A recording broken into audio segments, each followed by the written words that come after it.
What's going on when it comes to XCN? A lot of people are asking me this. Now, even though nothing I say is financial advice, and even though I am not telling anyone to do anything, this is just purely my perspective. But from what I can see, first of all, of course, the price isn't doing the best, right? 25 cents is around a 39x from here, so there's been a big pullback. But then, second of all, when it comes to the fundamentals of Onyx, I feel like it's actually improved when compared to back then. So I find that pretty fascinating. Now, again, Onyx is no stranger to that. Many projects out there that fundamentally improved actually have a way lower price right now when compared to back then, like, should I say, less than a year ago. Totally aware of that. But my kind of perspective is this.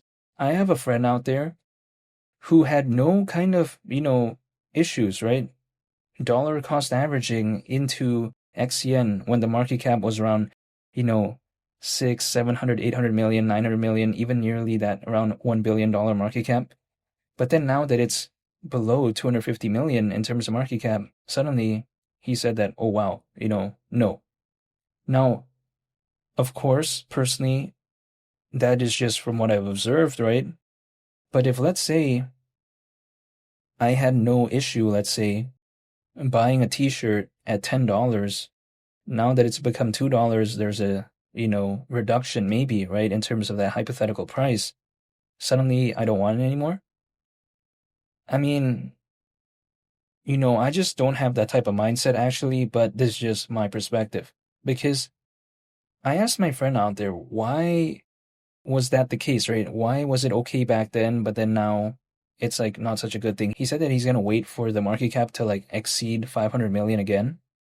But I just find it a little bit fascinating because that is actually over 2x from where it is as of right now. So yeah, I just don't know. I mean, imagine if I like this t-shirt, it went from $10 to like $2, and then let's say I'm gonna tell myself, right?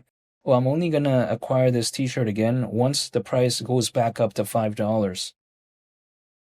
Yeah, I don't know why I do that actually. If I actually like the t-shirt though.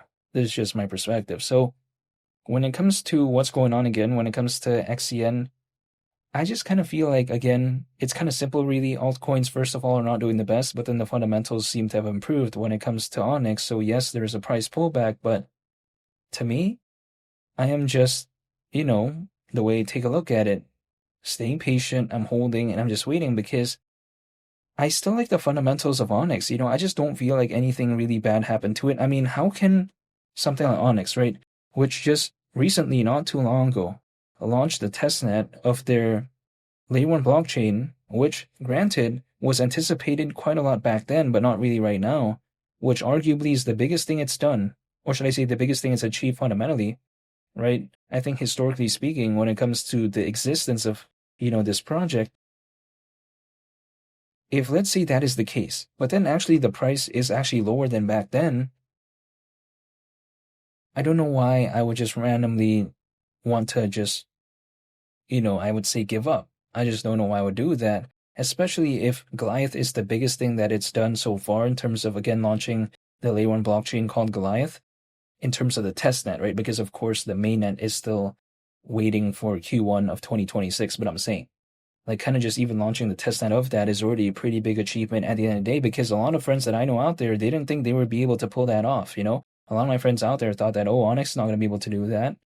So that it's actually done that. I mean, it didn't really do much to the hypothetical price of XCN. I'm totally aware of that, but it's just that, when it comes to this space, if altcoins are not doing good, no matter what the project does in some cases, it's just not going to do good in terms of the price. That's kind of about it. That's the way I view it. Now, also on top of that, my point of view is that when it comes to, let's say in the case of Onyx, right, people like to say that, oh, when it comes to this, it's just focused on a trendy market. It's focused on a market that is kind of cool, but it's not really going to matter moving forward. Well, my point of view is this. Onyx is primarily focused on payments and global trade and finance. That is, I think, a market that is a little bit more evergreen to me. It's like, for instance, it's more so a market that I think kind of has a little bit more hypothetical longevity as opposed to another market sector out there that may feel like it's driven off of like a trend or something like that. It's because I just want to use this as an example, right? If we take a look at evergreen content, if I want to give an example of that, it's like, for instance, let's say there's a tutorial video out there on how to, tie a tie, right? That right there, I think, was a topic that people wanted to search for many, many years ago. And it's still going to be a topic that hypothetically, I think people still might want to look for in some cases moving forward and even currently as well. That's more so like evergreen content, right? It's more so something that isn't based off of like, this sort of trend or hype where it might kind of not have traction in the next couple months or something like that. The way I take a look at it, global trade and finance and as well as the payments market, again, it was like a big topic a long time ago. It's still something people talk about right now. And if people talk about it in the future, it's still something that wouldn't necessarily surprise me just because, again, payments, global trade and finance, those markets right there, it's more so a little bit like evergreen, in my opinion. So personally, in my case, what I feel like when it comes to Onyx is that it's more so a project that's driven off the fundamentals just because it was kind of, sort of having this focus of being focused on payments and global trade and finance, which isn't a market that I think is based off of like a trend or something like that, or just kind of the it factor. It's more so something that has actual, I think, I would arguably say kind of like a timeless thing. So yeah, that's just kind of the analogy that I have when it comes to Onyx. I mean, sure, as of right now, I could easily just, exit and not really care anymore when it comes to Onyx. I could totally do that, but personally, why haven't I done that? Because a lot of people like to ask me, why haven't I done that? Well, again, it's because I still like it fundamentally and I feel like it's actually improved. So yeah, sure, I don't think I've seen altcoin season, at least during this cycle. But all I can do is prepare, right? Because there's no way for me to know the hypothetical exact bottom of a project. There's just no way. Because, for instance, how would I know that the bottom for Bitcoin is like $5 or something like that? There would just be no way. The only way I can know is after some time has passed by, for instance. That's the way to take a look at it. And just a make-believe scenario, just as an example.